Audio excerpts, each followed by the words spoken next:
अस्सलाम वालेकुम, सुबह बखैर। सिटी 10 के साथ मैं हूँ ज़ीनत सरफराज। तो कहूँ कि आपके दिन का आगाज़ बेहतरीन अंदाज में हो चुका होगा।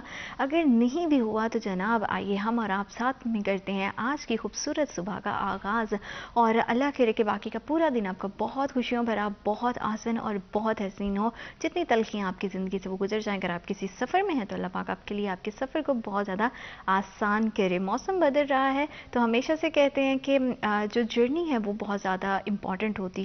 आपकी मंजिल से भी ज़्यादा जो जर्नी है वो बहुत ही आपको कुछ सिखा कर जाती है। तो सेम गोज़ विद सफ़र के अगर किसी भी तरह का आप सफ़र कर रहे हैं, किसी दूसरे शहर में जा रहे हैं, जहाँ पे आपको जाना है वहाँ तक तो आप इंशाल्लाह पहुँच ही जाएंगे, लेकिन उसके दौरान का जो सफ़र है वो बहुत ज़्यादा हसीन होता है। हम बहुत सारे ऐसे लोगों को देखते हैं जिनसे हमारा शायद कभी ज़िंदगी में दोबारा सामना नहीं होगा, लेकिन कहीं ना कहीं किसी न किसी से हम कुछ अच्छा भी सीखते हैं, कुछ बुरा भी सीखते हैं। तो इसी तरह से अगर ट्रैवल करते हुए हम देखें तो बहुत बार हम देखते हैं कि हमारे जितने भी आगे अगर कोई मोटर बाइक जा रही है, कोई गाड़ी वाला जा रहा है, तो यूजुअली क्या होता है कि अगर हम कुछ खा रहे हैं या पी रहे हैं तो उसे बीच सड़क में ही फेंक देते हैं। तो ये बड़ी एक बुरा गेस्चर लगता है। पीछे आने वाला जो है उसका भी मतलब अजीब सा एक तासुर हो जाता है। इसी तरह मैं भी सफ़र कर रही थी तो सफ़र के दौरान मैंने देखा कि जो सामने वाली गाड़ी है वहाँ से एक विंडो खुलती है और विंडो से एक बड़े सोबर से जो है वो साहब बैठे हैं, लेकिन वो अपनी गाड़ी की विंडो से बाहर जो है वो कुछ रैपर्स को फेंक देते हैं। तो वो कचरा जो है वो इर्द गिर्द फैल जाता है।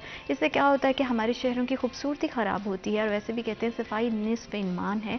तो कोशिश करें कि अपने साथ कोई ऐसा बैग रख लें, एक्स्ट्रा कोई ऐसा प्लास्टिक बैग रख लें, कुछ भी खाएं तो उसमें रखें और बाद में उसे डस्टबिन में फेंक दें। और अपने शहरों को साफ़ रखने की बहुत बहुत ज़्यादा कोशिश करें, क्योंकि पहले ही हमें पता है कि हमारे यहाँ इतना कोई निज़ाम आसान अंदाज से नहीं चल रहा। तो अगर आप उसमें कुछ कंट्रीब्यूट करना चाहते हैं, कुछ पॉजिटिव कंट्रीब्यूशन करना चाहते हैं अपनी सोसाइटी में, तो इस तरह के छोटे छोटे गेस्चर्स हैं जिनका आपको इंडिविजुअली एज सिटीज़न बहुत ज़्यादा ख्याल रखना पड़ता है। अपने शहरों को साफ़ सुथरा रखने की रिस्पॉन्सिबिलिटी सिर्फ इंतज़ामिया की नहीं है, हम सब की है। तो कोशिश करें कि कोई भी ऐसा काम ना करें जो देखने में भी मायूब लगे। और अगर आप बहुत ही देखने में डिसेंट हैं, ख़ुद तो जो है वो सर से पैर तक जिसको कहते हैं टिप टॉप हैं और बिल्कुल अच्छी ड्रेसिंग की है, और इस तरह से अगर कुछ आप गेस्चर देते हैं तो वो बिल्कुल भी सही नहीं लगता है। तो अल्लाह पाक ने हम सबको शौक़ दिया है और हम सबके पास हर चीज़ का सलूशन भी है। तो इसका सलूशन यही है कि कोई अपने पास अपनी गाड़ी में अपनी बाइक के साथ एक प्लास्टिक बैग रखें और उसमें जितना भी वेस्टेज है उसमें डालें, और जहाँ भी आपको डस्टबिन नज़र आए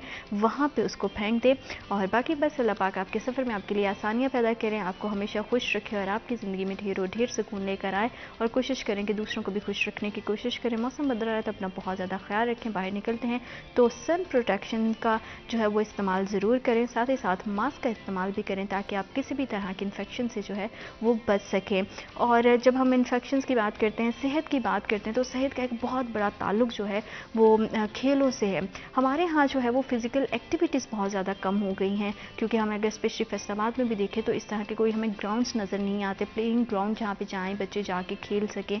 और भी बहुत सारे मसले हैं जिसकी वजह से जो है वो काम रुक जाता है। हमारे यहाँ जो मंसूबे शुरू होते हैं वो पाया तकमील तक नहीं पहुँचते हैं। लेकिन अगर कोई नए मंसूबे आप शुरू नहीं कर सकते तो कोशिश करें कि जो पहले से मौजूद फैसिलिटीज़ हैं उनको बेहतर करने की कोशिश करें। खेलों के हवाले से शहर फैसलाबाद में क्या अपॉर्चुनिटीज़ हैं और क्या जितने भी बच्चियाँ और बच्चे हैं उनके लिए आगे कोई उनके करियर को लेकर स्कोप है, इसी हवाले से हमें बात करने के लिए आज स्टूडियोज़ में ज्वाइन किया है हमारी फीमेल रिपोर्टर है मरियम रज़ा। अस्सलाम वालेकुम मरियम, कैसी हैं आप? Thank you so much for coming. मैं बिल्कुल ठीक हूँ, अल्लाह का शुक्र। साथ ही साथ हमारे दूसरे रिपोर्टर हैं सलाम दरानी, उन्होंने भी हमें ज्वाइन किया। अस्सलाम वालेकुम सलाम, कैसे हैं आप? अल्हम्दुलिल्लाह, आप बताएं कैसे मैं हैं? बिल्कुल ठीक हूँ, thank you so much for coming. आप दोनों का बहुत शुक्रिया। और मिजाज कैसे हैं मरियम? अल्लाह का शुक्र है, ठीक ठाक। मौसम जैसे ही है, जैसा मौसम है वैसे ही मिजाज है। मौसम तो बहुत माशाल्लाह अच्छा है, लेकिन स्मोक की वजह से थोड़ा सा ये है कि आप भी ख्याल रखें, अब हमारी ऑडियंस भी ख्याल रखे। खेलों के हवाले से मरियम अगर हम बात करें तो फैसलाबाद में हमें जो हैं वो प्लेइंग ग्राउंड्स बहुत कम नज़र आते हैं, चाहे वो बच्चों के हवाले से हो, लड़कियाँ लड़के, मतलब दोनों के लिए हमें कोई ऐसी जगह नज़र नहीं आती जहाँ पर वो जाएँ और जाके किसी भी खेल में अगर उनकी दिलचस्पी है तो उसकी प्रैक्टिस कर सकें। बिल्कुल ऐसे ही ज़ीनत, अगर हम शुरू के वक्तों की बात करें तो जो पुराने लोग थे वो इतने ज़्यादा आपके लिए हेल्दी और उनकी उम्रें ज़्यादा इसलिए बढ़ जाती थी क्योंकि एक तो वो वॉक बहुत ज़्यादा करते थे, उनका काम प्रैक्टिस में ज़्यादा आता था और उनका बॉडी वर्क ज़्यादा होता था। अब का वक्त अगर हम देखें तो अब खेल जो हैं वो कम होते हुए जा रहे हैं, लोग खेलते नहीं हैं। बचपन से ही बच्चे जो हैं उनको उनकी माएँ और उनके बाप जो हैं वो फ़ोन पकड़ा देते हैं और फ़ोन के ऊपर से आने वाली जितनी गेम्स होती हैं बच्चों को उनका पता है, लेकिन जो हम ग्राउंड्स में खेलते हैं उन गेम्स के बारे में उनको इल्म ही नहीं होता। पुराने वक्तों में हमारे पाकिस्तान से या बिल्कुल फैसलाबाद से अगर हम सिर्फ बात कर लें तो कई खिलाड़ी जो थे वो निकलते थे, बेशक वो कबड्डी के हों या उसके साथ साथ दीगर जितने भी खेल हैं, क्रिकेट के हों, वो फैसलाबाद से भी उनका ताल्लुक होता था और काफ़ी अच्छे तरीके से वो खेले जाते थे। लेकिन अब यह है कि लोगों का रुझान इस तरफ बहुत ज़्यादा कम हो चुका है। सिर्फ अगर हम फीमेल नहीं, अगर सब तमाम लोगों की अगर बात करें तो यही है कि अगर प्राइवेट स्कूल्स स्पेशली ऐसी जगह है जहाँ पर लोग अब इस चीज़ को करते हैं कि बच्चे आपके वहाँ जाएं, ज़्यादा फीस भी दें तो बच्चे, लेकिन वहाँ पे क्या है, प्राइवेट स्कूल्स मोस्टली ऐसे जहाँ पे ग्राउंड है ही नहीं। हाँ। बच्चे के खेलने के लिए जगह ही नहीं है, उसको कमरे में 4 दीवारी के अंदर बिठा के कहा जाता है कि आप ये खेलो, आप ये सीखो और आप इसके बारे में जान लो। जबकि अगर वो बॉडी अगर बाहर निकलता है तो उसके लिए ज़्यादा ज़रूरी है उसकी बॉडी, उसके मसल्स स्ट्रॉन्ग होंगे गेम्स के साथ और दीगर जो है अपनी चीज़ों के साथ। लेकिन हमारे यहाँ ये अलमिया है कि कोई भी इस चीज़ की तरफ ध्यान ही नहीं देता कि हम लोगों को इसमें मेहनत करनी चाहिए। और दूसरी बात, आपने खेलों की बात की, तो खेलों के ग्राउंड्स इस वजह से कम हैं क्योंकि हम इस तरफ तवज्जो नहीं देना चाहते। जो निकल आए अपने दम पर या जिनको शौक है वो तो आज भी खेल रहे हैं और उस हालत में भी खेल रहे हैं जब उनके पास ग्राउंड नहीं है, उनके पास फिटनेस कोई भी उनका कोई टीचर नहीं है जो उनको उस हवाले से गाइड कर सके। वो अपने दम पे निकलते हैं वहाँ पे पाकिस्तान या फैसलाबाद से अगर उनका ताल्लुक है तो उनका नाम भी रोशन करते हैं। लेकिन हमें ज़रूरत है कि स्पेशली गेम्स की हम अपने अंदर इस चीज़ को डेवलप करें ताकि अपने आप को मजबूत करें। पाकिस्तान का नाम नहीं भी रोशन करना, एटलीस्ट अपना ख्याल जो है वो रखा जा सके ताकि हम आगे चल के बेहतर रह सकें। क्योंकि जिस हालत में हम हैं अभी से मुझे लगता है कि हमें जिस्म के पता नहीं कौन कौन से हिस्सों में दर्द शुरू हो जाती है। जो कि हमारे बड़े लोग थे वो शायद 60 प्लस होने के बाद भी इस तरह से बीमार नहीं थे जो हम लोग बीमारियों के अंदर जाने लग गए। और उसकी वजह यही है कि हम लोग अपने आप पे ध्यान नहीं देते, कोई बॉडी वर्क नहीं होता, कोई गेम्स नहीं होती। इवन कि क्रिकेट भी सिंपल जो है वो भी अब लड़कों की तादाद भी हमें नजर नहीं आती ग्राउंड्स के अंदर खेलती हुई। वो भी कोई इक्का दुक्का अगर आपको नजर आ गया तो ठीक है, अदरवाइज वो भी नहीं खेले जाते। तो ये जरूरी है कि अपने आप पे जो है वो इस हवाले से गौर करें हम। क्योंकि पहले कौन सा जिम्स का इतना कॉन्सेप्ट होता था, लोग खेलों के जरिए ही जो है वो अपनी सेहत का ख्याल रखते थे। और इसी तरह से जैसे मरियम ने बात की कि प्राइवेट स्कूल्स की अगर बात कर ले वहाँ पे तो ग्राउंड मौजूद ही नहीं है क्योंकि वो एक बिल्डिंग में बने होते हैं और सारा दिन बच्चा जो है वो क्लासरूम में गुजार देता है। लेकिन इसके बरअक्स अगर गवर्नमेंट स्कूल्स की बात की जाए वहाँ पे ग्राउंड्स तो मौजूद हैं लेकिन वहाँ पे भी जो खेल है वो उस तरह से नहीं खेले जाते हैं। अगर हमें खेलों को फ़रोग देना है तो इसका बेस्ट सोल्यूशन तो यही है कि हम अपने स्कूल से उसे स्टार्ट करें। ग्राउंड तो मौजूद है लेकिन वहाँ पे बच्चे खेलते नहीं हैं, इसकी क्या वजह है अरसलान? देखिए ज़ीनत, का एक मशहूर कहावत है कि जहाँ के मैदान आबाद होते हैं वहाँ के अस्पताल जो होते हैं वो वीरान होते हैं। लेकिन ये जो फिज़िकल फिटनेस है और स्पेशली स्पोर्ट्स की बात की जाए तो ये एक बहुत ही अहम चीज़ है और इस पर काम होना चाहिए। लेकिन हमारे यहाँ एक तो ये स्पोर्ट्स का जो कल्चर है वो नहीं पाया जाता। अगर हम आज से कोई 20-40 साल पीछे जाएं तो क्रिकेट एक पैशन के तौर पर क्रिकेट को लिया जाता था। अब जब से ये डिजिटलाइजेशन हुई है, वीडियो गेम्स आई हैं, इनकी वजह से मसाइल में इजाफा हुआ है। फिज़िकल फिटनेस की तरफ लोगों ने ध्यान कम दे रहे हैं लोग। लेकिन जहाँ तक बात स्पोर्ट्स की है वो सिर्फ क्रिकेट तक हम नहीं रह सकते। वहाँ पर फुटबॉल भी है, दीगर भी है। अभी भी देहातों में, गांव में लोग वॉलीबॉल, क्रिकेट, कबड्डी इस तरह के खेल खेलते हैं और उनके पास मैदान वैसे तो फैसिलिटेट नहीं किया गया गवर्नमेंट की जानिब से, लेकिन उन्होंने अपनी तरफ से ही कुछ इनिशिएटिव लिए हुए हैं। लेकिन यहाँ पर क्या है, इधर अगर बात कर लें हम शहरों की, जैसे आपने भी बात की कि एक बिल्डिंग का स्कूल है, एक ही कमरे में 4 क्लासें हैं, तो वो कहाँ पर जाकर खेलेंगे? तो उनके लिए मसाइल तो बहरहाल हैं। दूसरा ये है कि इस हवाले से जो मुतल्लिका महकमे होते हैं या हम ये कहें कि ज़िला इंतज़ामिया, उनको भी चाहिए कि वो स्कूल्स के दरमियान को मुकाबले करवाएँ, एटलीस्ट उनको फैसिलिटी दें मुख्तलिफ़ जगहों पर। अगर नहीं दे सकते स्टेडियम्स बड़े, तो स्कूल्स में भी ग्राउंड होते हैं, मैदान आपने बताया कि मौजूद हैं, उन पर काम करें, उनको ठीक करें, वहाँ पर बच्चों को लेकर जाएं और जो स्पोर्ट्स का कल्चर उसको दोबारा से उसको लेकर के चलें। लेकिन ऐसा नहीं है। अब सिर्फ हम जो हमारी जो यूथ आने वाली जो जनरेशन है वो सिर्फ वीडियो गेम्स की तरफ और वहाँ पर रुक गई है। इंटरनेट ने इतनी चीज़ें आसान कर दी, बैठे बैठाए क्रिकेट भी मोबाइल फ़ोन पर खेल रहे हैं, फुटबॉल भी मोबाइल फ़ोन पर खेल रहे हैं। तो वहाँ पर उनकी जो अपनी फ़िज़िकल फिटनेस है या उन्होंने खुद जो वो चीज़ करनी है अपनी बॉडी के साथ, वो तो वो नहीं कर पा रहे ना, वो सिर्फ मोबाइल की हद तक ही कर रहे हैं जो भी कर रहे हैं। तो ग्राउंड तक लेकर आने के लिए बच्चों को स्पेशली और नौजवानों को भी इसके लिए ज़रूरी है कि इक़दाम किए जाएँ, मुकाबले शुरू करवाए जाएँ। जब कंपटीशन होता है तो सबका दिल करता है कि मैं भी इस मुकाबले में खेलूँ, मेरा दोस्त जा रहा है, मैं भी जाऊं, मैं भी अपने आप का जो लो है वो मनवाऊं। अब पाकिस्तान में टैलेंट की कोई कमी नहीं है, हर आप स्पोर्ट में देख लें आपको टैलेंट मिलेगा, चाहे वो क्रिकेट है, चाहे वो फुटबॉल है, चाहे वो वॉलीबॉल है, चाहे वो हॉकी है।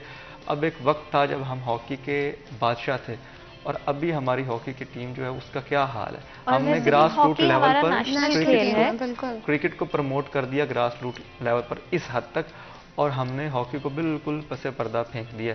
अब उसका हुआ क्या है कि अब आपको हॉकी के प्लेयर्स बिल्कुल नेशनल लेवल पे नहीं मिलेंगे। यहाँ पर हॉकी के कितने मुकाबले हुए, फैसलाबाद में हॉकी स्टेडियम है, इस एक हॉकी स्टेडियम में एक साल के अगर फैक्ट्स निकालें तो कितने मुकाबले हुए हैं, कितने रीजनल मुकाबले हुए हैं, कितने शहर के डिस्ट्रिक्ट के हुए हैं, कितने दूसरे शहरों से लोग आके यहाँ पर खेले हैं, कितने पंजाब की सतह पर हुए, नहीं हुए। तो हॉकी इस तरह से बैठ गई। फिर वॉलीबॉल की बात कर लीजिए, कोई उसका इंफ्रास्ट्रक्चर नहीं है। कबड्डी जो गांव है, फैसलाबाद बेशक एक शहर है, लेकिन इसमें जो कबड्डी कल्चर है वो काफ़ी हद तक पाया जाता था। शायद जो इर्द गिर्द के इलाके हैं, जो पिंड जिसको हम कहते हैं, चक कहते हैं, गोजरा टोबा, यहाँ से बहुत सारे प्लेयर निकले खेलते थे और इंटरनेशनली पाकिस्तान को रिप्रेजेंट किया और बड़े बड़े मुकाबले जीत कर आए हैं। लास्ट टाइम जब वर्ल्ड कप हुआ था कबड्डी का भारत में, तो पाकिस्तान फैसलाबाद से जो नेशनल प्लेयर है वो वहाँ पर जाके खेले। लेकिन अब वो वैसे मुकाबले नहीं है, यही मौसम होता है। अब या सर्दियों के शुरू में या गर्मियों की जब शुरुआत हो रही होती तब मौसम थोड़ा खुला होता है, आपके पास मौका होता है खेलने का। तो ये ज़िले इंतज़ामिया को चाहिए कि वो मुकाबले करवाए। फिर पंजाब गवर्नमेंट का यहाँ पर रोल बनता है कि वो इस तरह के मुकाबले शुरू करवाएं, क्योंकि जो नौजवान, आपने जिम की बात की कि जिम का कल्चर जो है वो प्रमोट हो रहा है, वेल एंड गुड, बट पहले तो ये जिम का कल्चर इतना नहीं था। लेकिन वो लोग क्यों फिट थे, हमसे बहुत ज़्यादा फिट थे, because they were more active in this sort of activities. अब वो वहाँ से निकल के आ गए हैं। अब सिर्फ ये है कि आपने सारा दिन काम करना है, 2 घंटे के लिए जिम जाना है, दैट इज़ इट। लेकिन वो जो एक इन्वायरमेंटल इफेक्ट होता है, आपने इतने लोगों के सामने खेलना है, वो चीज़ मिस हो रही है कि आपको लोग देख रहे हैं। कबड्डी आप खेल रहे हैं तो एक बड़ी तादाद लोगों की बैठी होती है, आप उनके दरमियान उस प्रेशर को भी आपने देखना है और फिर आपने परफॉर्म भी करना है। तो वो आपकी 2 तरह से आपकी जो फिटनेस है वो मेंटेन हो रही होती है, एक तो आपकी फिजिकल फिटनेस और दूसरी आपकी मेंटल फिटनेस। आपने प्रेशर को किस तरह से चेक करना है। फिर same as it in cricket और हॉकी, वॉलीबॉल, लोग देख रहे होते हैं, लोगों को प्रेशर होता है। तो ये जब आप मेंटली फिट होते हैं तो फिजिकली ऑटोमेटिकली फिट होते हैं। तो जब 2 एक्टिविटीज़ आपको ऑन स्पॉट मिल रही है खेलों की वजह से, तो हम उस चीज़ से दूर क्यों हों। लेकिन यहाँ पर फिर वो बात आ जाती है कि ज़िले इंतज़ामिया यहाँ पर फैसलाबाद की, क्योंकि एक शहर की हम बात कर रहे हैं, तो ज़िले इंतज़ामिया को चाहिए कि वो इस तरह के टूर्नामेंट्स करवाए। अब क्रिकेट के कितने टूर्नामेंट्स हुए हैं यहाँ पर, कोई टूर्नामेंट ऐसा नहीं हुआ कि जिसमें इंटर डिस्ट्रिक्ट टीमें आई हों, या सिटी की या आप तहसीलों की फैसलाबाद की टीम में बुला लें। आप एक टूर्नामेंट करवाने से कुछ नहीं हो जाता, मुख्तलिफ टूर्नामेंट्स करवाएं, ग्रास रूट लेवल से क्रिकेट को ऊपर लेकर आए। जो भी, अब मैं फिर आपको मिसाल दूंगा इंडिया की, उन्होंने कैसे अपने क्रिकेट को इस लेवल पर लेकर गए हैं कि उन्होंने ग्रास रूट लेवल पर क्रिकेट को इतना प्रमोट किया है और इतनी फैसिलिटीज दी है प्लेयर्स को। अरसलान कहीं ना कहीं हमारे यहाँ एग्जिस्ट करती है और बहुत अच्छे से एग्जिस्ट कर रही है, और उस पर पैसा भी सर्व किया जा रहा है, चाहे वो हम अपने गली मोहल्लों की क्रिकेट की बात कर लें या नेशनल लेवल पे। तो मकसद ये है कि अगर जैसे दूसरे खेल हैं, हर किसी का इंटरेस्ट ज़रूरी नहीं कि क्रिकेट में हो, किसी का हॉकी में है, फुटबॉल, हॉकी तो हमने बिल्कुल ही देखा है कि अब जो है वो ख़त्म होती जा रही है। फुटबॉल का रुझान बहुत ज़्यादा है, और फुटबॉल एक ऐसा खेल है जिसको खेल के बड़े अच्छे से बड़ा फिट रह सकते हो। जिम उनके लिए बड़ा अच्छा ऑप्शन है जिनकी एक्टिविटी सारा दिन किस तरह की है कि वो नहीं जाके खेल सकते। लेकिन बच्चों की जो है ना वाबस्तगी हमारे खेलों से वो बहुत ज़्यादा ज़रूरी है, और खेलों के मैदानों को आबाद करने के लिए मैदानों का होना पहले सबसे ज़्यादा ज़रूरी है। तो मरियम, जैसे आपने बात की कि हर हाल में जिन्होंने खेलना वो तो खेल ही रहे हैं, अक्सर बेशतर हम ऐसे भी देखते हैं कि हमारे यहाँ जितने भी खुले कोई जो है ना प्लॉट्स हैं, वहाँ पे लोग और बच्चे जो है वो पिच बनाते हैं और वहाँ पे खेलना शुरू कर देते हैं, क्योंकि सारी बात उनके पास सहूलियात का फुकदान है। तो इन सहूलियात को पूरा करना जो है वो इंतज़ामिया की जिम्मेदारी है, और इंतज़ामिया अपनी जो जिम्मेदारियों में जो है वो नाअहल दिखाई दे रही है। इसके पीछे और क्या वजूहत हो सकती हैं, इसी हवाले से हम मज़ीद बात करेंगे। वक्त एक छोटी सी ब्रेक का, will be right back after a short break.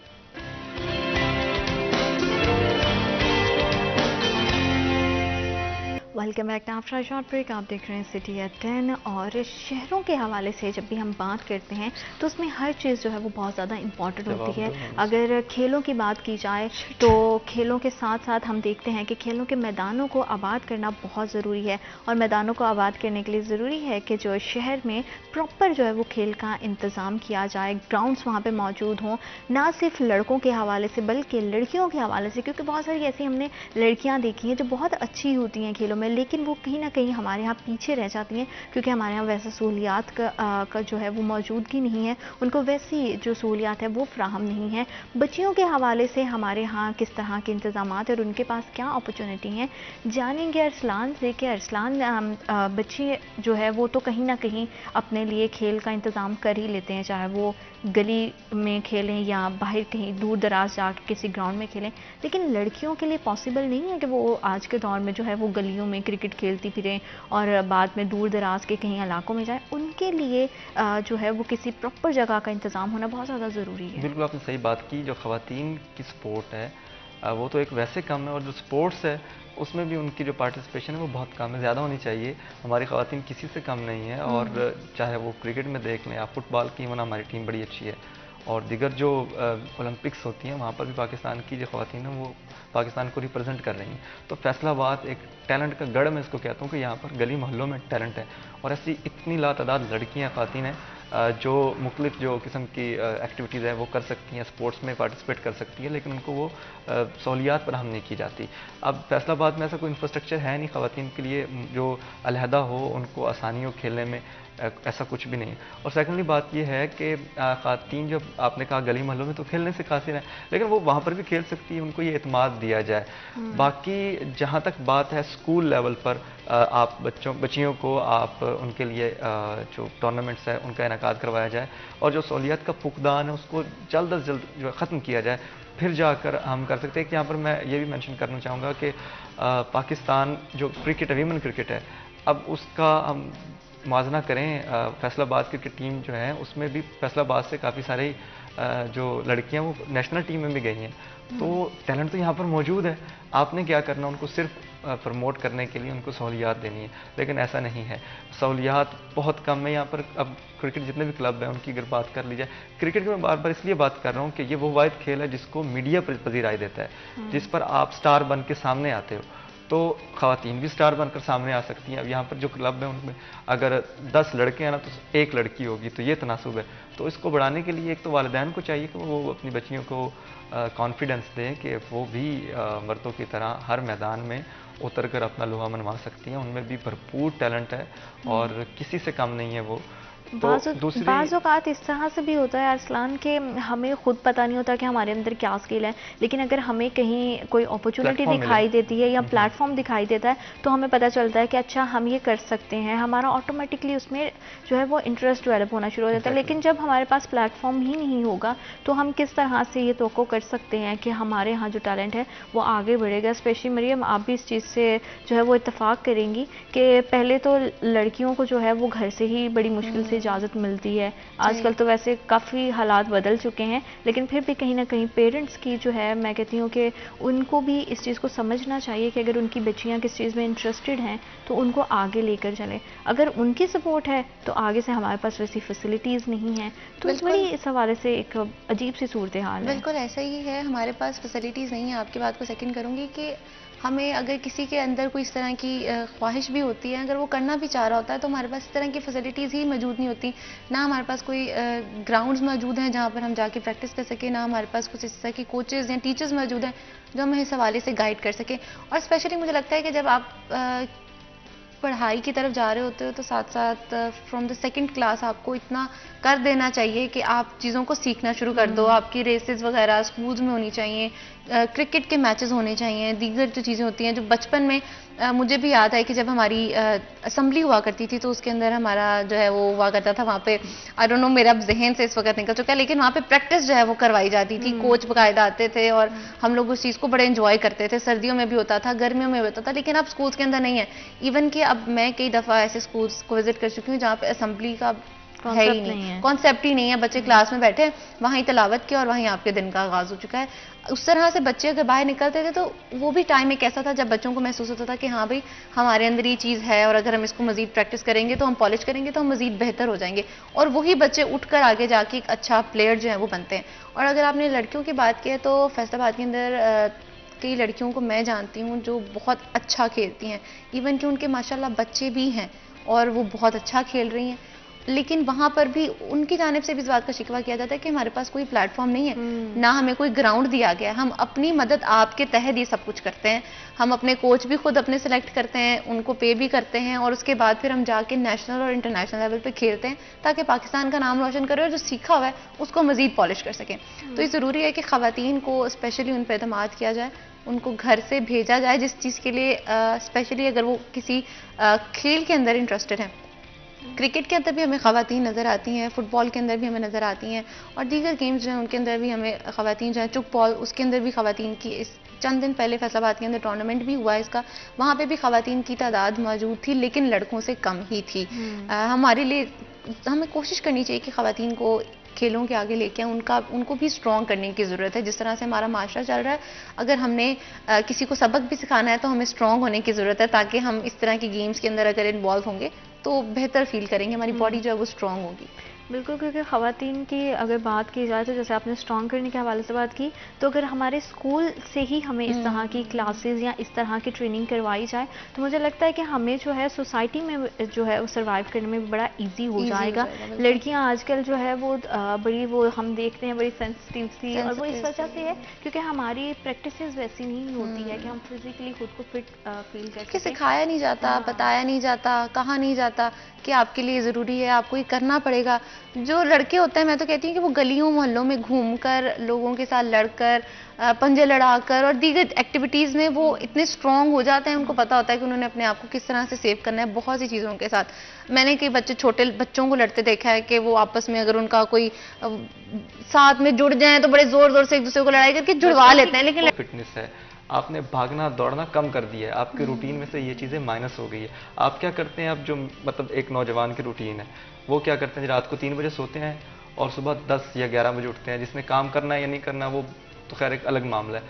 10 बजे आपने उठना है, आपने क्या कि आपने सुबह की मॉर्निंग और फ्रेश जो यार उसको मिस कर दिया, फिर आप रात में 3 बजे ठूस के सोते हैं, खाना खा के सोते हैं। वो टाइम नहीं है रात को, वैसे डॉक्टर्स कहते हैं कि कम से कम खाना चाहिए, आपको नाश्ता स्ट्रॉन्ग करना चाहिए नौजवानों के लिए। अब होता क्या है कि एक तो कोई एक्टिविटी नहीं है जिसमें उनके जो बॉडी है वो इन्वॉल्व हो, बस क्या करना है, एक जगह से उठना है दूसरी जगह जाके बैठ जाना है। और फिर अब क्योंकि इतनी फैसिलिटीज़ आ गई हैं, आपको कोई काम भी ऐसा करने की ज़रूरत नहीं है जिसमें मेहनत मुशक्क़त हो। आप घर पर बैठे, आप लैपटॉप पर बस बैठे रहे पूरा दिन, आपकी तोंदें निकल आएंगी और आपने बस पैसे कमाने हैं। तो वो एक कंपटीशन जो पैसा कमाई का है उसमें इंसान ने अपनी सेहत को भी पीछे छोड़ दिया, स्पेशली नौजवानों ने। अब पाकिस्तान में बहुत सारे इस तरह की फैसिलिटीज़ हैं, अमेज़ोन है, फाइवर है, अपवर्क है, जहाँ पर आप सिर्फ घर बैठे आपने यही करना है। अब वो जो लोग इतना बड़ा एक मजमा है वो बैठे हुए हैं आराम से, उनकी कोई फिजिकल एक्टिविटी नहीं है। 2 घंटे जिम जाना मेरे ख्याल में पैसे कमाना खैर कोई बुरी बात नहीं है अरसलान, ये बहुत अच्छी बात है। डिमोटिवेट नहीं कर रहा, मैं बता रहा हूं आपको। लेकिन उसमें ये है कि अगर आप कमा रहे हो तो एटलीस्ट आप अपनी सेहत का ख्याल रखो। वही यही है कि हम पैसे के पीछे भागना इतना शुरू कर देते हैं कि हम जहां हमने भागना है वहां भूल जाते हैं, हम अपने ड्राइव्स को वीरान कर देते हैं और हम पैसे के पीछे भागना शुरू कर देते हैं। उसके भागने के बाद ही हमारी तोंदें निकल आती हैं। और स्पेशली जितने भी ऐसे लोग हैं जो बैठ के डेस्क जॉब स्पेशली करते हैं उनके लिए बहुत ज़्यादा ज़रूरी है। अगर वो कुछ नहीं कर सकते तो अपने जो डेस्क से उठें और अगर वो अपने काम के दौरान भी जो है वो 10 से 15 मिनट का वॉक लेते हैं तो वो भी उनके लिए बहुत ज़्यादा ज़रूरी है। और इस हवाले से किस तरह की जो है वो सहूलियात फराहम करनी चाहिए ताकि आगे बढ़ के जो शहरी है वो खेलों में अपना कैरियर बना सके। इस हवाले से मज़ीद बात करेंगे वक्त हुई छोटी सी ब्रेक का। Will be right back after a short break.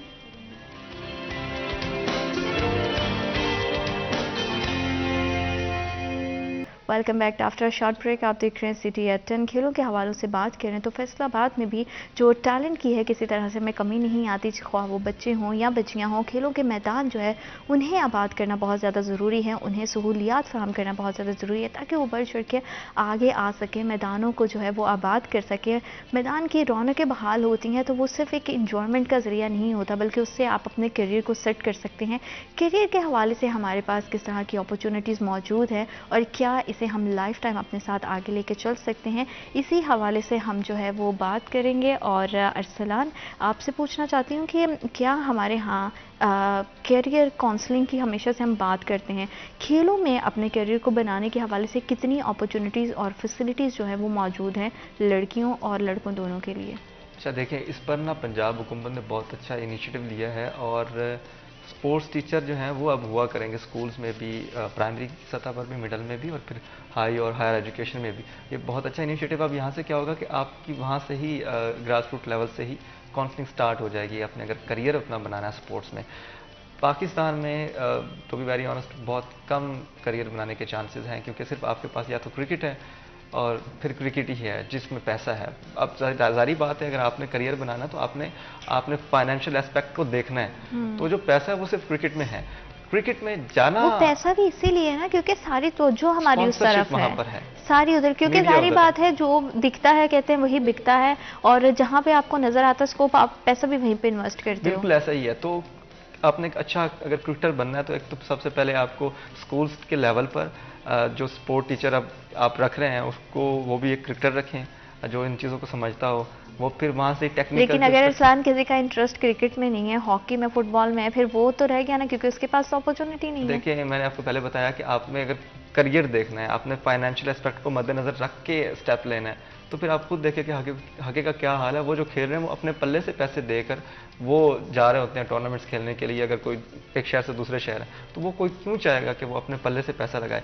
अब आपको बताऊं कि पाकिस्तान में जो टेप बॉल क्रिकेट जब से इंट्रोड्यूस हुई उसके पास अभी ये पीक पर चल रही है। तो टेप बॉल क्रिकेट में इतना पैसा एक क्रिकेटर के लिए है कि वो इंटरनेशनल क्रिकेट या नेशनल लेवल पे हार्ड बॉल क्रिकेट नहीं भी खेलता तो वो इतनी कमाई कर लेता है कि उसका वो गुजर बसर होना शुरू हो जाता है। मेरा एक दोस्त है और वो टेप बॉल क्रिकेट खेलता है, तो वो महीने का 1 लाख तक आराम से कमाता है, मुख्तलिफ टूर्नामेंट्स खेल के। कोई उसको बुलाकर लेकर के जाता है। तो वो उसने स्टार्ट एज मतलब बैटरी किया था हार्ड बॉल से, लेकिन आहिस्ता आहिस्ता उसने खुद को डाइवर्ट किया उधर, क्योंकि पैसा उस तरफ है। लोग टूर्नामेंट्स करवाते हैं, जाते हैं, बड़े बड़े टूर्नामेंट्स होते हैं, डबल विकेट के टूर्नामेंट्स होते हैं। तो करियर यहाँ पर आपको टेप बॉल में मिल जाएगा, फिर हार्ड बॉल में तो डेफिनेटली आपको जब डिपार्टमेंटल क्रिकेट की बात होती है तो आपको बहुत अच्छा खासा पे किया जाता है मुख्तलिफ जो टीम्स हैं उनकी जानिब से। और शुरू से ही आपने ग्रूमिंग करवानी शुरू करनी है। जो आपके पास बच्चे आ रहे हैं क्लास में, स्कूल्स में क्लब बनाएं, नेट्स लगवाएं, आप उनकी ट्रेनिंग करवाना शुरू कर दें। एक पीरियड रख दें, फॉर एग्जांपल 2 घंटे का, जब छुट्टी उसके बाद कि इन्होंने सिर्फ क्रिकेट खेलनी है और क्रिकेट पर इन्होंने फोकस करना है। तो यहाँ से होगा क्या कि आपके ग्रास रूट लेवल से ही आपके अच्छे क्रिकेटर्स निकल के आएंगे, और जब वो इंटरनेशनल लेवल पे या नेशनल लेवल पे पाकिस्तान को रिप्रेजेंट करेंगे या नेशनल टीम्स को रिप्रेजेंट करेंगे। और अब तो जब से PSL आया, पाकिस्तान सुपर लीग का आगाज़ हुआ है, अब तो मतलब कि खोल दिए दरवाजे। अब भी ट्रायल चल रहे हैं अंडर 19, अंडर 16 के पाकिस्तान PCB में शुरू करवाए हैं, अभी 4था या 5वां रोज़ जारी है। तो जब अपॉर्चुनिटीज़ हैं, करियर आपका बन सकता है, तो करना क्या, सिर्फ अपॉर्चुनिटी है, लेकिन सिर्फ अगर देखें तो एक खेल में है। हमें यहाँ पे खेलों को प्रमोट करना है, ना कि सिर्फ एक खेल को। जो खेल मौजूद हैं और जिनकी अपॉर्चुनिटीज़ हैं, वेल एंड गुड, लेकिन जो दूसरे खेल हैं, जारी बात है कि अगर आपका इंटरेस्ट जो है वो क्रिकेट में है, हो सकता है मरियम का इंटरेस्ट जो है वो हॉकी में हो, मेरा फुटबॉल में, किसी ना किसी तरह या इंडोर गेम्स में हो।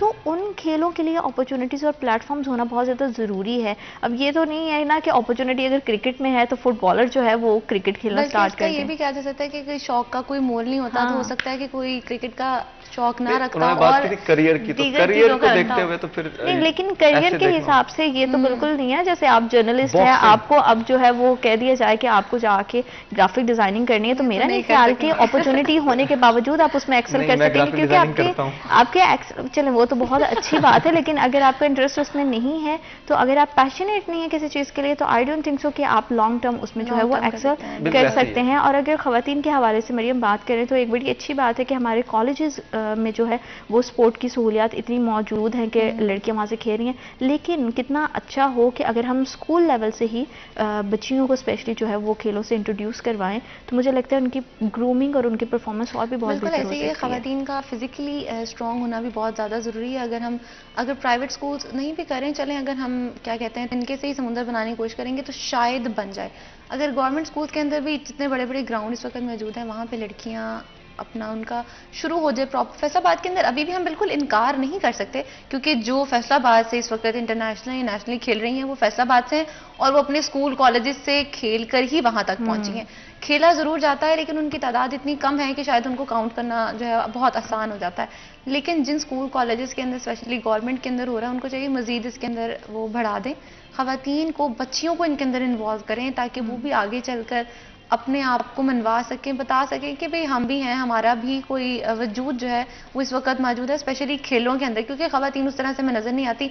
जब हमारे पाकिस्तानी मैचेस होते हैं मर्द हजरात के, तो वहाँ पे पूरा स्टेडियम भरा होता है, और जब खवातीन के मैचेस होते हैं तो शायद आधे से भी कम हमें वहाँ पे तादाद नजर आती है लोगों की जो उनको देखने गए हैं। तो ये जरा जरूरी है कि उनकी परफॉर्मेंस इतनी अच्छी हो जाए कि स्टेडियम जब बाहर से बाहर भरा हो और देखने वाले उनको ज्यादा हो, ताकि उनको पता चले कि जो सीखा गया है, जो उनके ऊपर मेहनत हुई है, वो किसी काम भी आ रही है किसी के। अप्रिसिएशन क्योंकि हर किसी के लिए जरूरी है और उसे चाहिए भी होती है, उससे आपका हौसला बहुत ज़्यादा बुलंद हो जाता है। करियर की भी अगर बात की जाए तो हमारे यहाँ जिस तरह से लड़कियाँ भी हैं, बहुत सारी ऐसी लड़कियाँ हैं जो अपने बलबूते पे कॉम्पिटिशन्स में हिस्सा लेती हैं और आगे तक पहुँच जाती हैं, लेकिन किसी न किसी पॉइंट पर इस तरह से, क्योंकि जाहिर बात है कि एक लेवल तक जो है वो आप खुद को फाइनेंशियली सपोर्ट कर सकते हो, कहीं ना कहीं आपको जो है वो मैसिव सपोर्ट की भी ज़रूरत होती है। तो अगर वो गवर्नमेंट की तरफ से नहीं मिलता है, फिर उनको उनके पास ऑप्शन लास्ट बच जाता है अरसलान, वो वहाँ पे अपने खेलों को क्विट कर देती हैं और मजबूरी के तहत फिर वो कोई और जॉब कर लेती हैं। तो कितना ज़्यादा गलत है उनके साथ भी और हमारे मुल्क के साथ भी, क्योंकि अगर अच्छा प्लेयर या अच्छा रिप्रेजेंटर जो है हम उसे गवा देंगे तो कहीं ना कहीं हमारी साख जो है वो कमज़ोर हो जाएगी। बिल्कुल हक तलफी होगी उन बच्चों की जो टैलेंट इतना ज़्यादा रखने के बावजूद अगर नेक्स्ट लेवल पे, नेशनल लेवल पे पाकिस्तान को रिप्रेजेंट नहीं करती, उनको वो अपॉर्चुनिटीज़ नहीं मिलती वहाँ तक जाने के लिए, और जिसकी बेस सिर्फ फाइनेंशियल इश्यूज़ होते हैं। तो ये तो हुकूमत को चाहिए कि बैक करे ऐसे, और ऐसे टैलेंट को निकाले और फिर उनको सपोर्ट भी करे।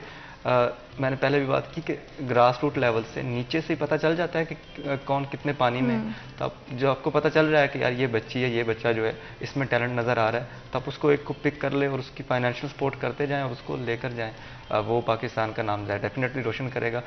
जहाँ तक बात करियर काउंसलिंग की है, तो ऐसा शुरू से ही ग्रास रूट लेवल पर ही, नर्सरी से ही मैं समझता हूँ कि शुरू हो जाना चाहिए कि बच्चे एक कर, ये नहीं कि कुछ थोपा जाए बच्चे पे, उसकी आदत को देखा जाए कि उसका इंटरेस्ट किस साइड पे है और उस साइड पर ही उसको मुकम्मल सपोर्ट किया जाए, उसको ग्रूम किया जाए। फिर जैसे जैसे वो बड़ा होगा साथ साथ उसकी ग्रूमिंग भी उसी तरह से उसमें इजाफा होता जाएगा, उसके ग्रूमिंग के लेवल चेंज होते जाएंगे। तो जैसे साथ साथ लेवल चेंज होंगे, वो अपने करियर को भी परसू करने में उसका इंटरेस्ट डेवलप होगा और उसमें जितनी भी उसको मुश्किलात आएंगी वो उसको फेस करने की भी ताकत रखेगा। तो यहाँ पर अब मैंने आपको बताया कि अच्छे कुछ इनिशिएटिव लिए गए हैं गवर्नमेंट की जानिब से, तो होप्स हो कि आइंदा आने वाले दिनों में हमें देखने को मिले कि हमारे जो बच्चे हैं वो इंगेज्ड हैं स्पोर्ट्स में और स्पोर्ट्स को एज अ करियर भी परसू करने की वो ताकत रखते हैं और उनमें वो टैलेंट मौजूद है जिसका हम कह रहे हैं कि वो नेशनल लेवल पे नज़र आना चाहिए। सिर्फ क्रिकेट नहीं, मैं बात करूंगा यहाँ पर बॉक्सिंग की। पाकिस्तान में बॉक्सिंग का बहुत अच्छा टैलेंट है।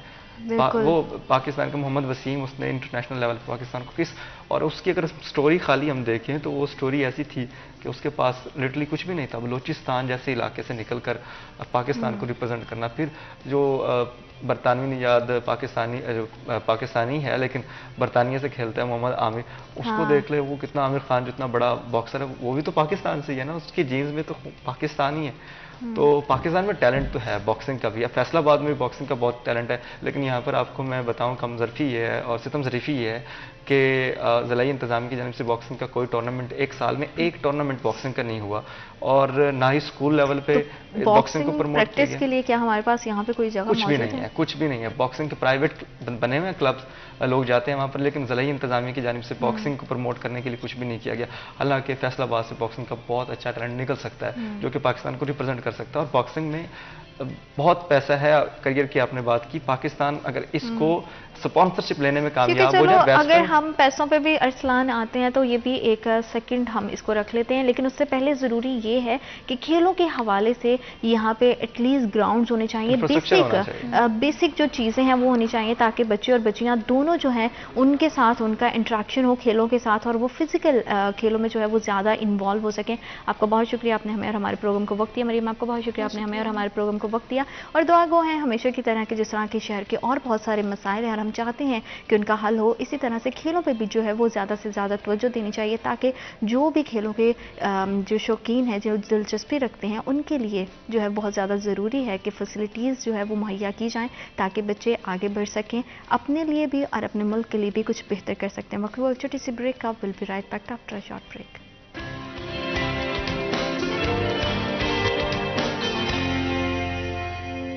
Welcome back to after short break. आप देख रहे हैं सिटी एट 10 और सेहत के हवाले से हमारा हमेशा से कंसर्न होता है कि जितनी भी मेरी प्यारी प्यारी ऑडियंस हैं वो ज़्यादा से ज़्यादा जो है वो सेहत और तंदुरुस्ती के साथ जो है हर मौसम को एंजॉय करें। मौसम चेंज हो रहा है, हमेशा से हम बात करते हैं कि अपना ज़्यादा से ज़्यादा ख्याल रखें, अपने आप को हाइड्रेट रखने की कोशिश करें। तो हाइड्रेशन के साथ जो मौसमी इन्फेक्शंस होते हैं वो तो बहुत ज़्यादा उनका ख्याल रखना तो ज़रूरी होती है, लेकिन कुछ ऐसी हमारे साथ बीमारियाँ हमारे साथ मुंसलिक होती हैं या हम उस तरह के शिकार होते हैं कि उसका मौसम के चेंज होते हुए उन पेशेंट्स को अपना ख्याल रखना बहुत ज़्यादा इंपॉर्टेंट हो जाता है। जैसे कि अभी सर्दी का मौसम है तो हम देखते हैं कि आम हमारे यहाँ हर घर में जो है वो डायबिटीज़ का पेशेंट ज़रूर मौजूद होता है। किसी न किसी, अगर आपके अपने घर में नहीं है तो आपके रिलेटिव्स में मौजूद होगा। तो उनके लिए क्या एहतियाती तदबीर हैं और उनको किस तरह से अपना ख्याल रखना चाहिए, स्पेशली क्योंकि अब विंटर्स आ रहा है तो साथ में बहुत सारी और भी इन्फेक्शन जो है, वायरल इन्फेक्शन जो है वो आके हमें इम्पैक्ट करते हैं, इंजेक्ट करते हैं। तो उनसे बचना भी बहुत ज़्यादा ज़रूरी है। किस तरह की एहतियाती तदबीर को आपको जो है वो मद्देनज़र रखना चाहिए, किस तरह की डाइट आपको फॉलो करनी चाहिए और आपका रूटीन जो है वो स्पेशली विंटर्स के लिहाज से कैसा होना चाहिए, इसी हवाले से बात करने के लिए आज हमें स्टूडियोज़ में ज्वाइन किया है डॉक्टर मोहम्मद रिजवान है, असिस्टेंट प्रोफेसर ऑफ मेडिसिन। अस्सलाम वालेकुम सर, कैसे हैं आप? Thank you so much for coming. साथ ही साथ इसी मौजू पर बात करने के लिए हमारी साथ दूसरी गेस्ट मौजूद हैं doctor Junaira Iftikhar, assistant professor of medicine. अस्सलाम वालेकुम जुनैरा। वालेकुम, कैसी हैं आप? अल्लाह का शुक्र। Thank you so much for coming. आप दोनों मेहमानों का बहुत शुक्रिया। डॉक्टर साहब, जैसे कि मौसम चेंज हो रहा है और अगर हम जो है डायबिटीज़ के हवाले से बात करें तो किस तरह से डायबिटिक पेशेंट को अपना ख्याल रखना चाहिए, स्पेशली मौसम चेंज होते, क्योंकि हम देखते हैं कि स्मोक भी बहुत ज़्यादा है, डिफरेंट तरह के इन्फेक्शंस भी बढ़ रहे हैं, तो किस तरह से एक डायबिटिक पेशेंट जो है वो अपना ख्याल रख सकता है? बहुत शुक्रिया जी, आपने मुझे इनवाइट किया यहाँ पे इस सिटी 41 पे। मैं बहुत ज़्यादा शुक्रगुजार हूँ आपका। अच्छा, इस तरह के जो डायबिटीज़ के लिए जो गर्मियों का एक होता है दिन, एक तो लंबा दिन होता है जी। जब सर्दियों का दिन आता है तो शॉर्ट दिन हो जाता है, छोटा। तो लोगों ने क्या किया हुआ है कि जो नाश्ता करना है वो ज़ाहिर है अपने काम से जाने से पहले से नाश्ता करना है और मगरब के टाइम में उन्हें खाना खाना होता है। तो इस तरह की जो टाइमिंग होती है इन बिटवीन 2 मील्स वो शॉर्ट हो जाती है। तो फिर उसी के हिसाब से वो क्या करते हैं कि अपनी इंसुलिन भी यूज़ करते हैं और अपना जो एंटी डायबिटिक जो मेडिसिन है वो भी यूज़ करते हैं। तो उसमें चांसेस होते हैं कि जो शुगर के कम होने के चांसेस बढ़ जाते हैं, क्योंकि एक जो ड्यूरेशन है वो तकरीबन 14-15 घंटे का हो जाता है, एक ड्यूरेशन वो 8-9-10 घंटे का हो जाता है। तो जो हम रिपीट करते हैं जो शुगर की दवाई वो हम रिपीट करते हैं 12 घंटे के बाद। तो पहली तो बात ये है कि जो दिन का जो टाइम है उसके हिसाब से ना देखें, आप जो आवर्स देखेंगे नहीं कि अब मैंने 12 घंटे के बाद अपनी दूसरी शुगर की डोज लेनी है या इंसुलिन की डोज लेनी है। तो ये बहुत ज़्यादा इंपॉर्टेंट है कि वो अपने जो है वो मेडिसिन का तो ख्याल रखें, लेकिन अगर डॉक्टर साहब बात की जाए कि आप रूटीन में, जैसे कि मौसम चेंज होता है, बहुत ज़्यादा नई भी हमारे खानों में जो है वो एडिशन होता है, लोग जो है बहुत ज़्यादा हमारे यहाँ इतना ख्याल भी नहीं, एहतियात भी नहीं करते, हालांकि वो डायबिटिक होते हैं। तो उन हवाले से उन्हें किस तरह की डाइट फॉलो करनी चाहिए ताकि मौसम चेंज होते ही वो जो है वो उस तरह के फ्रूट से, वेजिटेबल से लुत्फ़अंदोज़ भी हो सकें और उनकी सेहत भी बरकरार रहे? Thank you so much for inviting me first of all.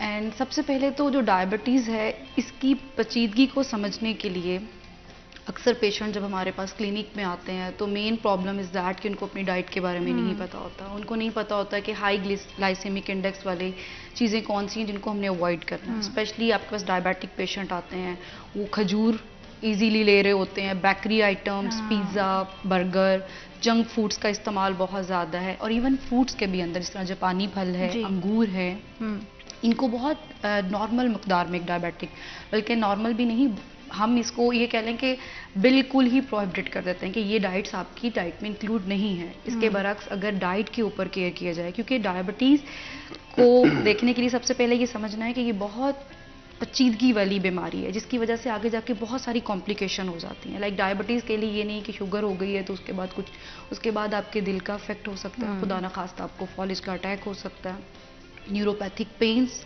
आपकी गुर्दों की बीमारियां।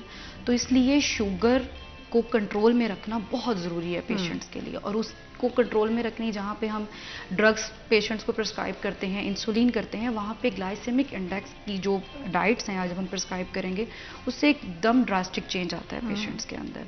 तो जो डाइट स्पेशली सर्दियों के अंदर पेशेंट्स के लिए बहुत अच्छी है, जिस तरह हम वीट फ्लोर की जगह हम पेशेंट्स को कहते हैं जौ के आटे की रोटी खाएं, दिन में एक दफ़ा जौ के आटे की और बेसन की, क्योंकि वीट के अंदर ग्लाइसेमिक इंडेक्स ज़्यादा होता है, ठीक है। फिर पानी का इंटेक सर्दियों में बहुत सारे लोग कम कर देते हैं, तो डिहाइड्रेशन होने का बहुत ज़्यादा होता है।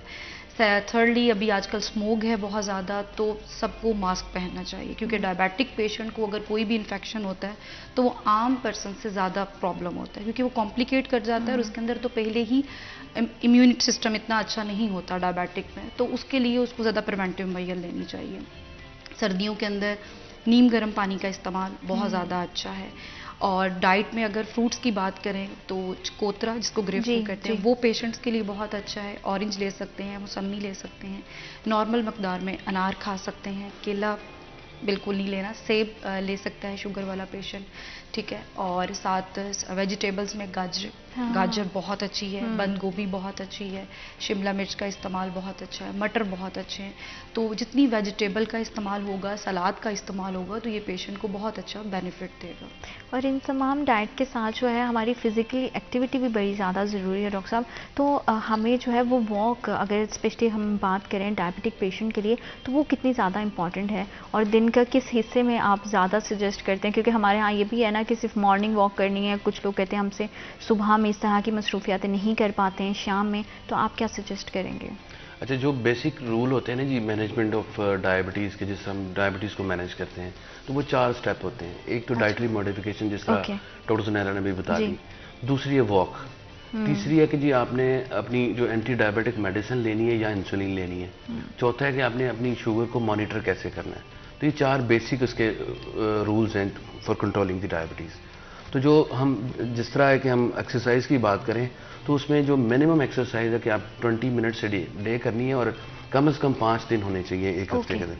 तो उसमें ये होता है कि जो आपका जो डाइटरी मॉडिफिकेशन और जो एक्सरसाइज वाला जो रोल है दोनों वाला, इससे हम 100 शुगर को कम कर सकते हैं। अगर किसी की 300 शुगर है तो इन दोनों मेजर से विदाउट मेडिकेशन हम 300 से 200 शुगर तक ला सकते हैं।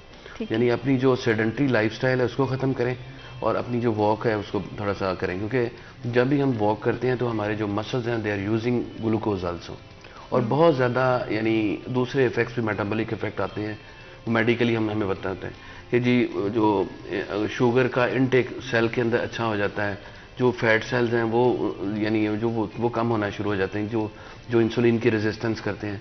तो देयर आर मल्टीपल जो पॉजिटिव इफेक्ट्स आते हैं कि जब हम उसको वॉक करते हैं। क्योंकि हमारे यहाँ लोगों को सब समझते हैं कि डायबिटीज़ एक ही तरह की होती है।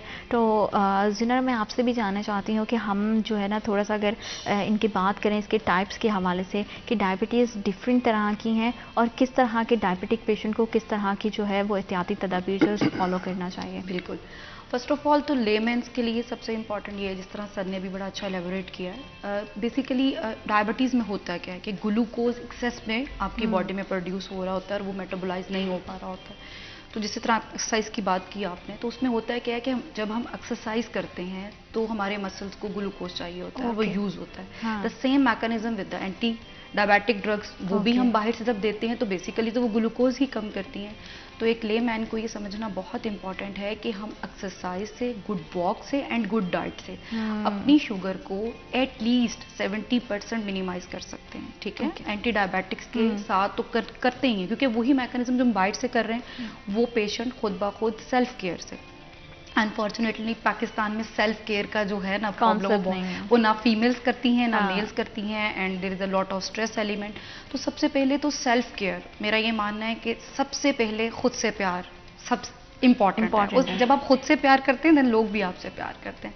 एंड सेकेंड, आपने बात की डायबिटीज़ की टाइप्स के लिए, सबसे पहले तो आपने देखना है कि आपको सिम्टम्स हम कहते हैं जो पेशेंट को डॉक्टर को आके बताता है कि जी मुझे क्या महसूस। अगर आपको आपके ख़ानदान में या आपके कोई भी आपको कह रहा है कि मुझे बार बार प्यास लगती है, बार बार यूरिन आता है, लिथार्जी, वीकनेस, फटीक, ये सारे मसले हैं कि थकावट हर और बार बार यूरिन, तो ये अलार्मिंग सिचुएशन है। You have go to your near medical centre और वहाँ जाके अपनी रैंडम ब्लड शुगर को आप देखें कि भाई शुगर है कि नहीं। सेकेंडली, अगर आपकी फैमिली में आपके फादर को, आपकी मदर को या आपकी जो भी नियर बाय रिलेटिव्स हैं, लाइक आपकी फुप्पोज, आपकी खालाज, इन सब में अगर है डायबिटीज़, तो आपके अंदर 25 to 50% चांसेस हैं कि you are a diabetic, and specially in females, those females who are obesity, ठीक है, ओबेसिटी है या उनको कोई हार्मोनल इश्यूज हैं, उनके अंदर इंसिडेंस ऑफ डायबिटीज़ बहुत बढ़ जाता है। आफ्टर द 30 मोस्टली जो डायबिटीज़ होती है वो टाइप 2 को हम कहते हैं, और उससे पहले जिस तरह यंग बच्चों में इवन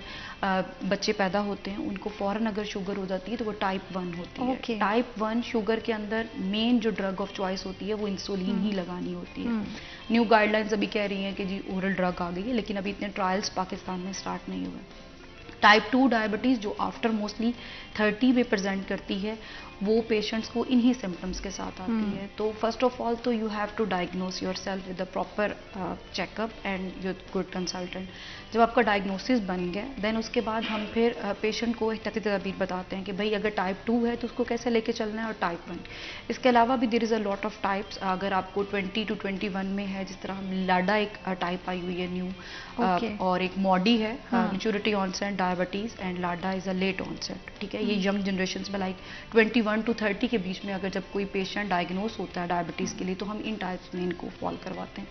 तो basically diabetes is very very complicated disease, लेकिन अगर इसकी हम प्रॉपर केयर करें और एहतियाती तदबीर करें तो ये बहुत ही ईजीली हम इसको रेडिकेट तो नहीं कर सकते, लेकिन हम अपनी इसके साथ लाइफ बहुत अच्छी लेके चल सकते हैं। Proper diet, proper walk and take a medicine on time, और टाइम टू टाइम हमारे यहाँ जो है वो डॉक्टर के साथ कंसर्न करना और उसके साथ आपका जो है ना कम्युनिकेट करना बहुत ज़्यादा इम्पॉर्टेंट है, क्योंकि हमारे यहाँ अक्सर ये भी बहुत कम रुझान है कि हम अपने रेगुलर चेकअप भी नहीं करवाते हैं, जिसकी वजह से बहुत सारी हमें जो है वो डिसीज़ होते हुए भी हमें नहीं पता चलता है और बर वक्त उसका इलाज नहीं होता है। ये तो वो अलामात हो गई जो डॉक्टर साहबा ने बताई। तो डॉक्टर साहब, इसके पीछे की मेन कॉजेज़ क्या है? अगर हम अपने पाकिस्तानी माशरे की बात करें तो हमारे यहाँ शुगर के पेशेंट क्यों ज़्यादा बढ़ते जा रहे हैं, शुगर केसेस क्यों सामने ज़्यादा आ रहे हैं? अच्छा, जिस तरह मैडम ने भी बताया कि एक टाइप 1 होती है, एक टाइप 2 होती है, एक लाडा होती है, एक मोटी होती है। तो ये डिफरेंट टाइप्स हैं, इनकी रीजंस डिफरेंट, सारों की रीजंस डिफरेंट है। जैसे एक बच्चा पैदा होता है तो उसमें वो इंसुलिन बिल्कुल सिरे से होती नहीं है उसके अंदर, यानी उसका जो पैंक्रियाज, जो उसको लोबा कहते हैं उर्दू में, उसके अंदर इंसुलिन बिल्कुल नहीं होती और उसको हमें इंसुलिन देनी पड़ती है। अब माओ का ये होता है कि डॉक्टर साहब बच्चा इंजेक्शन कैसे लेगा, कोई गोली दे दे, तो ऐसा कोई चक्कर नहीं है, क्योंकि उसको इंसुलिन ही देनी पड़ेगी। इसी तरह जब हम टाइप 2 की बात करते हैं तो इनिशियली क्या होता है कि जो उसको हम गोलियां स्टार्ट करते हैं और फिर एक वक्त आता है कि उसकी जो अपना लोबा जो है वो बिल्कुल उसको बनाना छोड़ देता है, फिर हमें मजबूरन जो ट्रांसफ़र होना पड़ता है वो इंसुलिन पे। अब लोगों की यहाँ पे एक मिसकंसेप्शन है कि जी इंसुलिन एक दफ़ा शुरू होगी तो लग जाएगी, ऐसा कोई चक्कर नहीं है। हमें शुगर को कंट्रोल करने के लिए हमें इंसुलिन देनी ही पड़ेगी, वो बीमारी की वजह से देनी पड़ेगी, वो इंसुलिन लगाने की वजह से इंसुलिन नहीं लगती। क्योंकि अगर हमारे जिस्म के अंदर इंसुलिन है ही नहीं है तो वो ज़ाहिर बाहर से हमें इंसुलिन देनी पड़ेगी। और जो हम गोलियाँ देते हैं वो शुगर कंट्रोल नहीं करती, वो शुगर को असल में जो इंसुलिन जहाँ से बननी होती है जहाँ तो उसको रिलीज़ करती हैं, या फिर जो ग्लूकोज वाली चीज़ें जो हमारी आंतड़ियों से एब्जॉर्ब होती हैं उनको रोकती हैं, या फिर जहाँ पे इंसुलिन का असर होता है उसको थोड़ा सा बढ़ा देती हैं। तो बेसिक जो है कि वो उसको इंसुलिन ही रिक्वायर्ड है, इंसुलिन ही देनी पड़ेगी। तो ये मिसकंसेप्शन है असल में। एक मवाद जो बहुत ज़्यादा कॉमन आजकल लोग, हर बंदा, तीसरा बंदा, चौथा बंदा जो है डायबिटिक हम कंसिडर करते हैं, उसमें ये नहीं कि वो डायबिटीज़ बन जाती है, उसको यानी सिम्टम्स आना शुरू हो जाते हैं। एक प्री डायबिटिक कंडीशन है। अच्छा। यानी ये कंडीशन है in between normal person and A diabetic person. तो ये इन बिटवीन 2 पर्सन है। यानी अब अगर तो हम उसको डाइटरी मॉडिफिकेशन दें, उसका सेडेंटरी लाइफस्टाइल, जो उसका बैठने वाला लाइफस्टाइल है, उसको हम एक्टिव लाइफस्टाइल में कन्वर्ट कर दें, तो हम उस पेशेंट को दोबारा नॉर्मल कंडीशन में ला सकते हैं। नहीं तो फिर वो प्रोग्रेस करके डायबिटीज़ की तरफ चला जाएगा। तो उसके लिए हम एक टेस्ट कराते हैं HbA1c वाला। तो उसकी रेंज होती है कि जी हम 5.4 से नीचे हो तो नॉर्मल होता है, 5.4 से लेके 6.5 तक वो प्री डायबिटिक होता है, यानी डायबिटीज़ उसको फ्यूचर में हो जाएगी अगर उसने केयर ना की तो। बिल्कुल। तो 6.5 से अबव चला जाएगा तो वो फिर वो डायबिटिक हो गया, उसको फिर दवाइयों की ज़रूरत होगी या इंसुलिन की ज़रूरत होगी। तो दीज आर यानी जो इसके जो कॉजेज हैं जो हम ये कंसिडर करते हैं। और टाइप 1 में हमेशा कोई एंटीबॉडीज बनती है हमारी बॉडी के अंदर, और जो टाइप 2 है उसमें फैमिली होता है, फैमिली बैकग्राउंड होता है कि जी किसी फैमिली में डॉक्टर साहब मैं आपकी बात को यहीं से कंटिन्यू करूंगी और जानेंगे कि क्या डायबिटीज़ किसी भी स्टेज पे क्योरेबल है या नहीं, और इसका इलाज जो है वो मुमकिन है या नहीं, क्योंकि बहुत सारे ट्रीटमेंट्स तो हम देखते हैं, क्या इसे जड़ से ख़त्म कर सकते हैं या नहीं, और अगर कर सकते हैं तो उसके लिए आपको किन चीज़ों को फॉलो करना पड़ेगा। वक्त एक छोटी सी ब्रेक का, will be right back after a short break.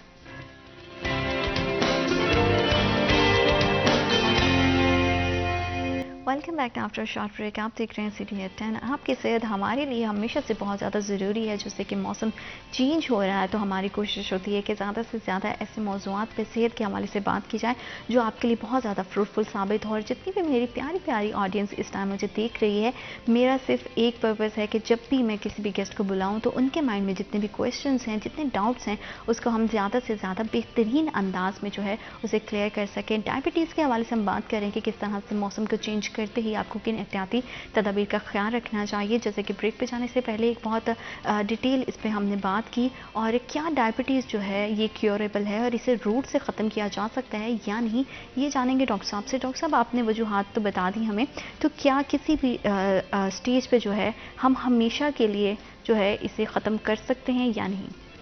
अच्छा, जिस तरह टाइप 1 की बात मैं की पहले, तो उसमें यह है कि उसके अंदर तो पैंक्रियाज है ही नहीं और इंसुलिन बनाने वाली जो फैक्ट्री उसके अंदर मौजूद ही नहीं है। तो फिर हमें ऐसी कोई चीज़ देनी पड़ेगी जो बाहर से ज़ाहिर उसके बॉडी के अंदर जाए, तो इट इज़ इनक्योरेबल, यानी इन केस ऑफ टाइप 1। अब अगर प्री डायबिटीज़ की बात करें तो वो क्योरेबल है, यानी उसको हम उस नॉर्मल डायरेक्शन में ले जा सकते हैं अगर हम उसका लाइफस्टाइल चेंज कर दें, उसकी डाइटरी मॉडिफिकेशन कर दें, या उसको कहें कि आप थोड़ी सी अपनी एक्टिव लाइफ है, या हम एंटी डायबिटिक एक दवाई शुरू कर देते हैं ताकि वो उसकी शुगर की शिद्दत बढ़े ना और वापस चले जाए। वो यूजुअली ग्लूकोफेज होती है। तो जो टाइप 2 डायबिटिक बन जाते हैं वो फिर ज़ाहिर है उसकी वक्त के साथ साथ वो जो है उसकी इंसुलिन की जो सेंसिटिविटी हमारे टिश्यूज़ के अंदर होती है, जहाँ पे जाके इंसुलिन लगना होता है, अगर हम उसकी ओबेसिटी को ख़त्म कर दें, यानी उसके मोटापे को ख़त्म कर दें, तो वो फिर टू सम एक्सटेंट वो क्योरेबल होती है। मगर टाइप 1 तो बिल्कुल क्योरेबल नहीं है। टाइप 1 और 2 के दरमियान में जो एक समझ लें एक प्री डायबिटिक कंडीशन है, वो उसको हम बिल्कुल ठीक कर सकते हैं। और टाइप 2 को हम यानी अगर फॉर एग्जांपल अगर वो 20 यूनिट लेता है तो हम उसको 5 यूनिट तक ला सकते हैं। अगर वो 6 गोलियां खाता है तो हम उसको 1 गोली तक ला सकते हैं, उसका वेट रिड्यूस करके। बात वही है कि बार बार के एहतियात करनी, अपना सेल्फ केयर बहुत ज़्यादा इंपॉर्टेंट है। डॉक्टर साहब, अगर जाहिर बात है कि हमें डिफरेंट सिचुएशंस में अपना ख्याल डिफरेंट तरह से रखना है। अगर हम कहीं ट्रैवल कर रहे हैं, कोई डायबिटिक पेशेंट है वो ट्रैवल कर रहा है, तो ट्रैवलिंग के दौरान उसके पास क्या बेस्ट ऑप्शन है? जाहिर बात वो घर से बाहर है तो वो क्या चीज़ें खा सकता है और किस तरह की एहतियाती तदाबीर को उसे फॉलो करना चाहिए ताकि उसकी जो सेहत है वो ख़राब नहीं हो? सबसे पहले तो पेशेंट्स को ये समझने की ज़रूरत है कि जो डायबिटीज़ है, अगर डायबिटीज़ में आपकी शुगर अगर 400 पे है या 300 पे, इट्स नॉट अ डेंजरस और अलार्मिंग कंडीशन। लेकिन अल्लाह ना करे अगर वही डायबिटिक पेशेंट हाइपोग्लाइसीमिया में गया। हाइपोग्लाइसीमिया का मतलब है कि अगर उसकी शुगर बिलो 60 हो गई है, that is a alarming and dangerous condition. तो दैट्स वाई हम हमेशा डायबिटिक पेशेंट्स को कहते हैं कि कहीं ट्रैवल कर रहे हैं या कहीं पे भी हैं तो अपने पास एक टॉफ़ी, खजूर या शहद ज़रूर होना चाहिए, क्योंकि खुदा ना खास्ता अगर हाइपो हुआ है तो फ़ौरन से इंटेक करेंगे तो वो पेशेंट ठीक हो जाएंगे। And symptoms are quite different with the hyperglycemia and hypoglycemia. When the patient presenting in the hypoglycemia, तो पेशेंट को स्वेटिंग होगी, जिस तरह वो अक्सर पेशेंट आपको बताते हैं जी दिल डूब रहा है, ठंडे पसीने शुरू हो जाएंगे, दिल घबराना शुरू हो जाएगा और वो अक्सर हाथ पाँव से जान निकलना कर रही हो, ऐसी उनकी कैफियत हो जाती है। एंड सेम टाइम पेशेंट्स फेंट हो जाते हैं, बेहोश हो जाते हैं। तो उसमें हमें फ़ौरन से पेशेंट को कोई शहद, चीनी, अगर घर में चीनी है तो उसको फ़ौरन से एंड फ़ौरन आप उसको हॉस्पिटल में लेके जाएं, क्योंकि हाइपर इतनी जल्दी पेशेंट को नहीं, लेकिन अगर खुदा ना खास्ता हाइपो है और उसने अगर आपके ब्रेन को हाइपॉक्सिक इंजरी कर दी, ब्रेन को ग्लूकोज नहीं, तो वो बहुत वर्स हो सकता है। तो ट्रैवलिंग में तो ये रखना है। दूसरा, ऑब्वियसली अगर आप ट्रैवल कर रहे हैं तो डाइटरी, जिस तरह मैंने पहले ही कहा, आपने पहले भी एक सवाल किया कि why the diabetes are more increase in the Asian people due to sedentary lifestyle. हमें बस बैठने की आदत है और बैठे रहें और वॉक नहीं करते हम। हमारे घरों में पराठे, बर्गर, घी का इस्तेमाल, मतलब basically we are not follow the proper diet, ठीक है ना। मतलब अगर, और फिर एक दाल नहीं है हम में, अगर जिस तरह आजकल सर्दियों का मौसम है, बहुत सारे घरों में साग वगैरह बन रहा होगा, तो अगर साग बन गया जी तो आज तो 2 रोटियां खा लेनी है, आज मतलब एक दाल से चलना है ना आपने, कि आपकी, अगर आपका ये फिक्स है कि आपने ब्राउन ब्रेड लेनी है मॉर्निंग में 1 स्लाइस, तो it should be a 1 slice. मतलब ये पेशेंट्स को एजुकेट करना चाहिए, क्योंकि डायबिटीज़, मैंने आपसे पहले भी बात की कि आहिस्ता आहिस्ता इतनी कॉम्प्लिकेट हो जाती है, एंड दैट स्टेज फिर there is a no cure. Doctor साहब यहाँ पे बड़ी सारी, जैसे आपने भी बात की है, हम चीज़ें बना के उसको फ्रीज भी कर लेते हैं, वो कितनी ज़्यादा वेरी वेरी बैड। मतलब कि आपको बिल्कुल भी, जितनी भी चीज़ की अफादियत होती है ना, तो आप ये समझ लें कि पीछे सिर्फ 30% रह जाती है, और उसके बजाय जो बैक्टीरिया ग्रो कर जाते हैं वो हमें मोस्टली, इसलिए फ्रीज और canned foods are not good, ठीक है। आप, अल्लाह ताला ने हमें इतना प्यारा मुल्क दिया है जहाँ पे हर मौसम है और इजीली अवेलेबिलिटी है हमारे पास हर मौसम के हिसाब से सब्जियों की, तो आप उसको डेली बेसिस पे कुक करें, ये तो एक बहुत बड़ी ब्लेसिंग है। लेकिन अब कुछ लोग ऐसे होते हैं, जिस तरह वो आउट ऑफ सिटी होते हैं, उनकी फैमिली वाले यहाँ पे होते हैं, तो वो तो मजबूरी की एक बात है। लेकिन अगर आप वैसे मुझसे पूछें तो fresh food and fresh vegetables are very good for your, इसमें सैलड के फॉर्म में आप ले सकते हो, डिफरेंट तरह से इसमें बहुत सारी, और स्पेशली डायबिटिक्स पेशेंट्स के लिए आप fish very good, chicken normal मिकदार में, बहुत ज़्यादा नहीं, और स्पेशली जो आजकल ये दूसरे वाला चिकन है वो तो बिल्कुल अच्छा नहीं है। हाँ, देसी चिकन आप ले सकते हैं। मटन और बीफ को हम 15 डेज में रिकमेंड करते हैं कि 1 to 2 टाइम आप ले सकें, क्योंकि डायबिटिक पेशेंट मोस्टली ओबेसिटी का शिकार होते हैं, that's why we are avoiding. और प्रॉपर चेकअप और अपना लिपिड प्रोफाइल लाजमी पेशेंट करवाते रहें, और अपना रेगुलर चेकअप, एंड स्पेशली एक और चीज़ ऐड करूंगी, डायबिटिक पेशेंट्स के लिए फुट केयर बहुत इंपॉर्टेंट है। अनफॉर्चुनेटली डायबिटिक पेशेंट अपनी फुट केयर नहीं करते। आपने मोस्टली लोग देखे होंगे, एम्पुटेशन हो जाती है उनके फुट की, पाँव काटना पड़ जाता है, खुदा ना खास्ता टांग, क्योंकि होता क्या है कि जब डायबिटीज़ वर्स करती है, तो डायबिटीज़ वर्स करती है तो इन पेशेंट्स के अंदर न्यूरोपैथिक कंडीशन डेवलप हो जाती है। सम टाइम इन पेशेंट्स को जब चोट वगैरह भी लगती है तो उनको पता नहीं चलता, क्योंकि नीचे से नर्व्स हमारी जो होती हैं वो प्रॉपरली वर्क नहीं कर रही होती। तो ऐसे पेशेंट्स के लिए, डायबिटिक के लिए स्पेशली, अपनी फुट केयर बहुत इंपॉर्टेंट है। वंस अ डे अपने पैरों को प्रॉपरली वॉश करें, then apply a Vaseline, wear a socks and soft shoes. अपने पैरों के ऊपर जख्म होने से बचाना है डायबिटिक पेशेंट ने, क्योंकि इनका जख्म एक आम इंसान के जख्म से बहुत डिफरेंट है, क्योंकि क्योर होने में बहुत ज़्यादा टाइम लगाता है, और इनके अंदर, मैंने पहले भी बात की, इम्यूनिटी की बहुत कमी होती है। तो जो एक आम इंसान को अगर चोट लगी है, वो खुद ब खुद हीलिंग का प्रोसेस है, ये इनमें नहीं होता, और खुदा ना खास्ता वही अल्सर या वही ब्लिस्टर जो इनके पैर पे या जो चोट लगती है वो एग्रीवेट कर जाती है, जिसकी वजह से फिर बाद में हमें पाँव की एम्पुटेशन करनी पड़ती है। और जैसे कि अभी आपने डाइट के हवाले से फ्रूट्स की, वेजिटेबल्स की बात की, क्योंकि हमारे यहाँ ज़्यादा जो है वो ऑयली और घी वाले खाने बड़े बनते हैं, और मौसम के चेंज होते ड्राई फ्रूट का इस्तेमाल भी बहुत ज़्यादा बढ़ जाता है। तो ड्राई फ्रूट के हवाले से कितनी उसकी क्वांटिटी, पोर्शन होना चाहिए डायबिटिक पेशेंट के लिए? क्या ये उसके लिए जो है ये सही है या गलत है? यही तो मसला है बस। अब ड्राई फ्रूट अगर कह देंगे ना, तो हमारी पाकिस्तानी पॉपुलेशन ने वो मूंगफली या बादाम रख के आधा किलो एक दिन में खा लेने हैं। ये दिस इज बातें करते करते हमारे अक्सर घरों में ये है भी है। बस आज ही डॉक्टर साहब ने ड्राई फ्रूट कब बोला था? ड्राई फ्रूट, मैंने वही बात की ना, प्रॉब्लम इज दैट कि हम लोग अपनी डाइट को अकॉर्डिंग टू मेन्यू चेंज करते हैं। हम अपने अकॉर्डिंग नहीं चलते कि भाई जो हमने अपनी सेट की है, जिस तरह अब आजकल बहुत ज़्यादा इंटरमीडिएट फास्टिंग की बात करती हूँ, तो उसमें भी बेसिकली यही होता है कि आप खाएं लेकिन पोर्शन में खाएं। किसी भी चीज़ की तरतीब जो होती है ना, वो ज़िंदगी को हसीन बनाने के लिए बड़ी इंपॉर्टेंट होती है। इस तरीके से ड्राई फ्रूट है, मैक्सिमम कोई भी इंसान, वो डायबिटिक है या नहीं है, उसको 3 से 4 अखरोट, 7 से 8 गिरी बादाम की, और 5 से 6 काजू, और बहुत ही नॉर्मल मकदार में 7 पीनट्स ले सकते हैं। मैं एक थोड़ी सी ऐड करना चाहूँगा, एक मुट्ठी में जितना आ जाता है ना dry fruit, it is sufficient for 1 day है। तो हम क्या करते हैं, हम प्लेटें भर भर के खाते हैं। तो असल में एक पॉली अनसैचुरेटेड फैटी एसिड होता है इसके अंदर ना, जो हमारे लिए बहुत ज़्यादा बेनिफिशियल होता है हमारी बॉडी के लिए। तो ज़ाहिर हर चीज़ की एक्सेस भी ख़तरनाक होती है, तो अगर हम इसको मॉडरेट अमाउंट में लें तो फिर बहुत अच्छा होता है ड्राई फ्रूट जो। मगर ड्राई फ्रूट जो ज़्यादा मीठे, जिस तरह ये अंजीर टाइप है, इस तरह की चीज़ें डायबिटिक नहीं ले सकते। अंजीर हो गया, या खजूरें हो गई, या वो शुआरे टाइप की चीज़ें होती हैं वो नहीं लेनी। बाकी जो नट्स वगैरह वो ले सकते हैं, but it should be like this कि एक मुट्ठी में बंद आपकी मुट्ठी में होनी चाहिए। ये नहीं है कि आपने प्लेट में रखी है तो डिश जो भरी है आप बैठे बैठे सारी खा लो। ट्रैवलिंग, जैसे मैडम जुनैरा ने बड़ी अच्छी बातें की हैं कि ट्रैवलिंग के दौरान क्या करना चाहिए। जो ट्रैवलिंग में हम जो ज़्यादा डायबिटिक पेशेंट को इंस्ट्रक्शंस देते हैं वो ऐसे करते हैं कि आपने अगर आप 50 यूनिट लगा रहे हैं ना अपनी, वो इंस्ट्रक्शन क्या है और किस तरह से फॉलो कर सकते हैं, इस हवाले से हम मजीद जानेंगे। वक्त एक छोटी सी ब्रेक का, will be right back after a short break.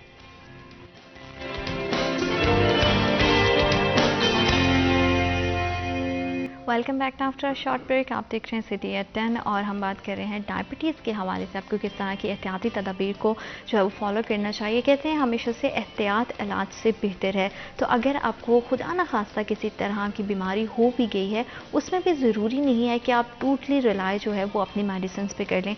ज़्यादा से ज़्यादा आपकी सेल्फ केयर बहुत ज़्यादा इंपॉर्टेंट है। आप किस तरह से कब और कितनी तादाद में चीज़ मिकदार में खा रहे हो वो बहुत ज़्यादा इंपॉर्टेंट है। आपका लाइफस्टाइल कैसा है वो बहुत ज़्यादा इंपॉर्टेंट है। आपकी फिजिकल एक्टिविटी कैसी है वो बहुत ज़्यादा इंपॉर्टेंट है।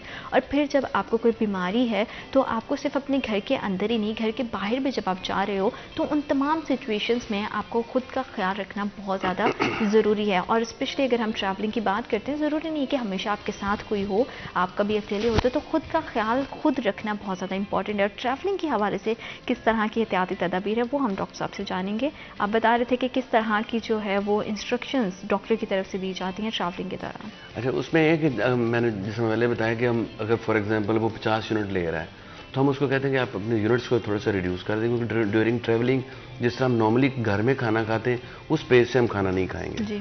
दूसरी है कि जब बाहर वाला खाना ज़्यादा थोड़ा सा अनहेल्दी सा होता है तो वो भी नहीं हमने खाना। तो बाहर वाले खाने से बिल्कुल आपने जितना आप करना है तो यूनिट कम कर देंगे, या जो एंटी डायबिटिक मेडिकेशन ले रहे हैं उसकी मिकदार को कम कर देंगे।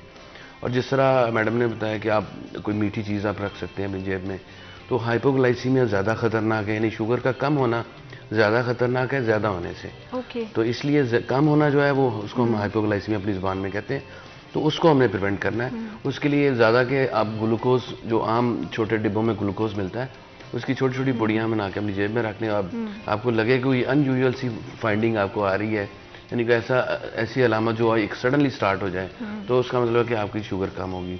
तो बगैर आप शुगर चेक किए, ज़ाहिर है ड्यूरिंग ट्रैवलिंग आपके पास कोई ऐसी फैसिलिटी नहीं है, तो बगैर शुगर चेक किए आप उसको पानी में घोल के या वैसे मुंह में डाल के उसको ले लें। उसमें ये होगा कि जो अगर शुगर कम होगी तो वो तो ठीक हो जाएगी, अगर बड़ी भी होगी शुगर तो इतनी सी शुगर लेने से या इतनी सी ग्लूकोज लेने से उसकी टॉक्सिसिटी या इतनी ज़्यादा साइड इफेक्ट नहीं आएगा। और जिस तरह से डॉक्टर साहब ने बहुत सारे फ्रूट्स की बात की, उन्होंने बीच में एक मेंशन किया कि बनाना, आप केला जो है वो नहीं ले सकते हैं। लेकिन अभी कुछ दिन पहले ही मैं एक जगह पे बैठी थी और मेरे साथ एक डायबिटिक पेशेंट थे। उन्होंने कहा मेरी शुगर कम हो रही, सारी बात है मुझे भी नहीं पता था। तो उन्होंने क्या किया कि फ्रूट्स में बनाना था, उन्होंने वो लिया, पील आउट किया और उसको खा लिया। तो मतलब कि अगर आपकी कम शुगर हो रही है तो उसमें फिर आप खा सकते हो या नहीं? हाँ जी, इस तरह खा सकते हैं जिस तरह मसलन देखा ना मैंने आपको बताया कि ग्लूकोज है, असल में ये रेडिली अवेलेबल ग्लूकोज शुगर है। मसलन जब हम उसको लेते हैं तो ये सडनली एब्जॉर्ब हो जाती है। जितने फ्रूट्स में शुगर है या किसी और खुराक में है, जिस तरह हम बेकरी वाली कोई चीज़ लेते हैं, उसके लिए थोड़ा सा टाइम चाहिए एब्जॉर्प्शन के लिए ना। तो इसलिए अगर रेडिली अवेलेबल शुगर आपके पास ज़्यादा हो तो वो ग्लूकोज है, तो उसमें जब जो ही आप लेते हैं तो विद इन मिनट्स आप ठीक हो जाते हैं।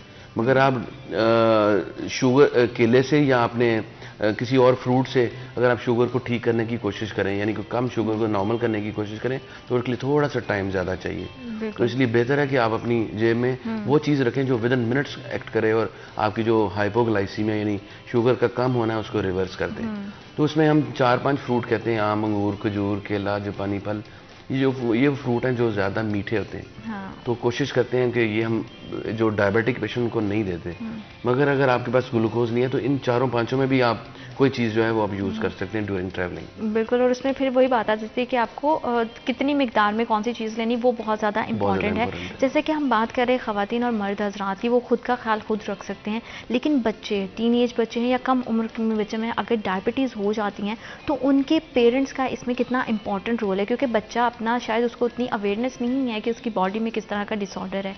तो बच्चों के हवाले से किस तरह की एहतियाती तदाबीर हैं और उनके लाइफस्टाइल को मेंटेन रखने के लिए पेरेंट्स के साथ डॉक्टर की कम्युनिकेशन कितनी ज़्यादा इंपॉर्टेंट है?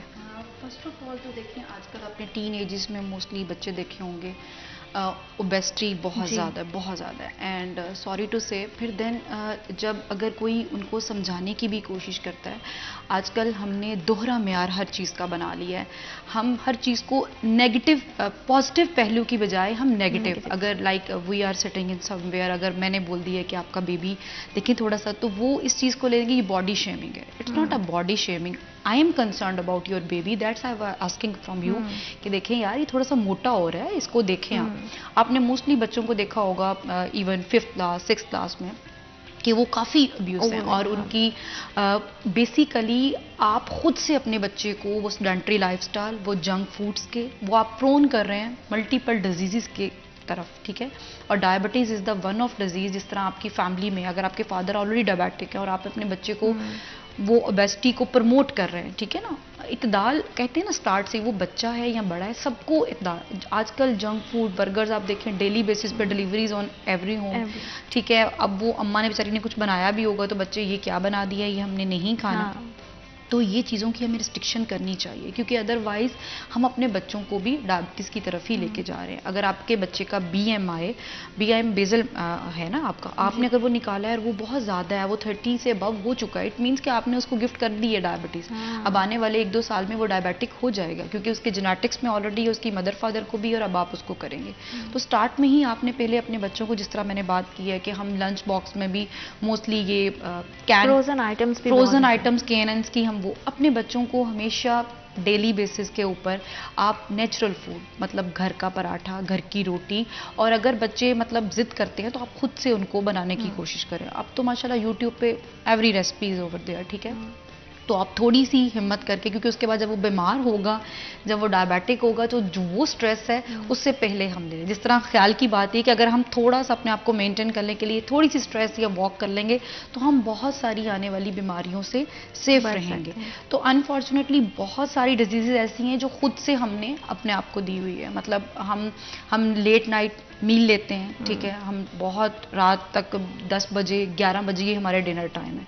हालांकि हमारी मज़हब की रूह से भी और वैसे भी साइंस के भी हमें आफ्टर 6 to 7 मैक्सिमम हमें डिनर नहीं लेना चाहिए। और ट्रस्ट मी, मैंने आज तक कभी डिनर किया ही नहीं है, नेवर एवर। मैं 6 PM के बाद मैंने नथिंग, मैं कुछ भी नहीं लेती, सिर्फ एक, हाँ अगर सम टाइम आपको भूख लग रही होती है तो एक चाय का कप ले लेती है विदाउट शुगर। और सबसे इम्पॉर्टेंट मैं आपके तफस्सुस से ये बताना चाहती हूँ कि अगर किसी भी इंसान ने अपनी ज़िंदगी में वाजिया चेंज लेकर आना है ना, तो सबसे पहले चीनी छोड़ दे, और चीनी चाय में छोड़ दे, वो बॉटल छोड़ दे, वो बेकरी छोड़ दे। तो यकीन करें उसको कोई डाइट, कोई ये कीटो इंटरमीडिएट, नथिंग एल्स, सिर्फ शुगर छोड़े, पहले शुगर छोड़ें और अपनी ये कोल्ड ड्रिंक्स छोड़ें, क्योंकि ये बेसिकली हमारी सारी वो जड़ है बीमारियों की, जो हमने अपनी ये डाइटरी खराब कर दी। और एक जो हमारा जो इलेक्ट्रॉनिक गैजेट्स हैं जी, ट्रस्ट वो हमने बच्चों को ऐसे उसके अंदर डाल दिया हुआ है कि बच्चे अब उसमें से निकलना ही नहीं चाहते। बल्कि हम बच्चों को खाना भी खिलाते हैं ना, तो उनके कोई ना कोई फेवरेट कार्टून या कोई उनका प्ले उसको करके वो देख रहे होते हैं। मुझे लगता है आपका माइंड और आपकी बॉडी उतनी अलर्ट भी नहीं होती, क्योंकि आपका पूरे का पूरा फोकस उधर होता है, तो खाना भी आपको नहीं लग रहा होता। बच्चे बड़े वीक हो जाते हैं, फिर आपके बच्चे कुछ खाते नहीं है। माएँ सिर्फ खिलाने की गर्ज से, जैसे हम फ्रोजन आइटम्स की भी बात कर रहे हैं या फास्ट फूड की बात करते हैं, तो हम कहते हैं चलो कुछ तो खा लें, तो वो खिला दिया, तो उनसे भी बच्चों की हेल्थ बहुत ज्यादा सारे फिर इनएक्टिव रहते हैं ना, बिल्कुल वो निकलते बाहर ही नहीं निकलते। जब उसके पास आ जाती है गेम, आ जाती है एक कार्टून आ जाते हैं, तो फिर सारा दिन वही देखते रहते हैं। जो उनकी जो